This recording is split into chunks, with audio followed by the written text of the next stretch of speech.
You know that feeling? You spend months planning the perfect event, it's a huge success, and then the buzz just vanishes the second the doors close. Well, today we're going to flip that script. We are unpacking a playbook designed to turn a single event into a marketing engine that works for you all year long. So here's how we're going to do it. First, we'll talk about the big idea, shifting from a one-off event to a full-on marketing engine. Then we'll get into the 4 key phases: building your audience, creating that pre-event buzz, maximizing the event itself, and then repurposing your content for long-term growth. And stick around, because we've got a special note just for professional planners at the end. You see, the goal here is a pretty major mindset shift. We need to stop thinking about an event as this single, stressful point of time. Instead, let's start building a system that keeps working for you long after the day is over. I mean, be honest. Think about your last event. You put in all that work, had a fantastic day, and then? Crickets, right? If that sounds familiar, you are definitely not alone. Most events, sadly, are just one-hit wonders with no lasting impact. But it absolutely does not have to be that way. We're about to lay out a framework to build an event strategy that basically fuels itself and consistently grows your brand, even after the last guest has gone home. So, where do we even begin? Phase 1, building that audience. And here's the part that might sound a little backward. The real work begins before you've booked a venue, before you've even thought about a flyer. First, you've got to find your people. And let's face it, starting from zero is tough. It is a grind. You've got no email list, no followers, nobody eagerly waiting for your announcement. It is, without a doubt, the biggest hurdle for most organizers. So how do we skip that slow climb? Okay, check this out. It's a brilliant hack. Head over to a site like meetup.com and start searching for groups in your niche. But here's the key. You're not looking for the biggest, most active groups. No, you're hunting for the ones that have gone quiet. The ones where the organizer has probably just run out of steam. That, my friends, is your golden opportunity. Now, on Meetup, you're generally going to find 2 types of organizers. First, you've got the tired organizer. They're burnt out. Their group is inactive, and honestly, they'd probably be thrilled to hand you the keys. Boom. Instant access to their entire audience. Then you've got the active organizer. They're still going, but hey, maybe they could use a partner to co-host an event with. That gets you in front of all their members. Either way, it's a total win-win. But listen, don't just hide behind your keyboard. To really supercharge this, you have to show up at their events. A real face-to-face connection is so much more powerful than an email. You're not just building a relationship with the organizer, you're doing market research and meeting your future audience all at the same time.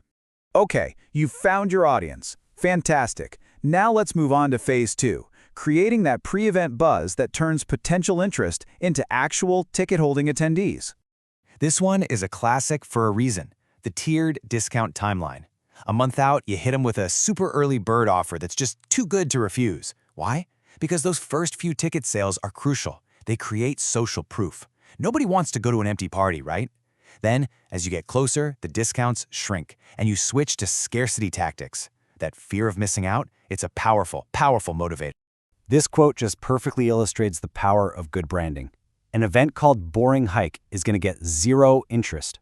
But you call it the Shipwrecked Hike? All of a sudden, it's an adventure people cannot miss. The only thing that changed was the headline. So please spend some real time making your event title exciting. Okay, let's round this out with a quick buzz-building checklist. Announcing big-name speakers? You're borrowing their credibility. A unique event hashtag? That centralizes the whole online conversation. And this last one, this is non-negotiable. Have a raffle at check-in, and the price of a ticket is an email address. This is how you stop borrowing audiences and finally start building your own. All right, phase 3, the big day is here. And this is where that mindset shift is so important. You're not just a host running through a checklist anymore. Nope. You are now a content creator in your very own production studio. Every speech, every interaction, every single moment is potential fuel for that marketing engine we're building. Your toolkit for this is actually pretty simple, but it's essential. First, get a high-quality video of every single session, preferably on a tripod. This is your cornerstone piece of content. Second, use your phone and go live on social media. This isn't for amazing quality, it's for creating FOMO, giving your online audience a real-time taste of what they're missing.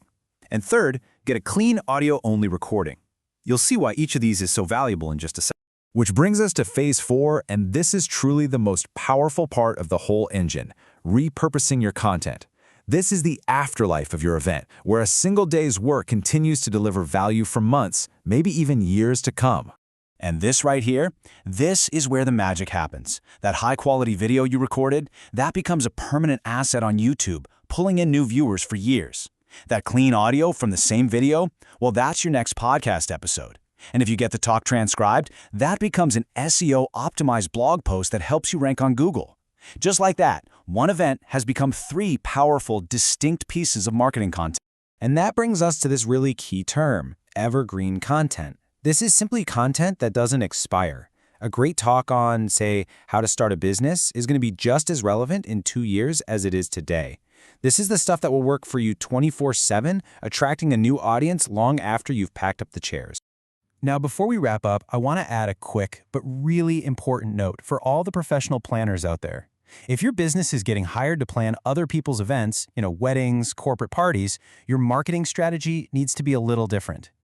You see, the playbook we just walked through is all about building a community around your own event series. Your goal as a planner, though, is to get hired by clients. Because of that, your primary tactic shouldn't really be content marketing. It should be local search marketing. You need to be found by people who are actively looking for your services in your specific area.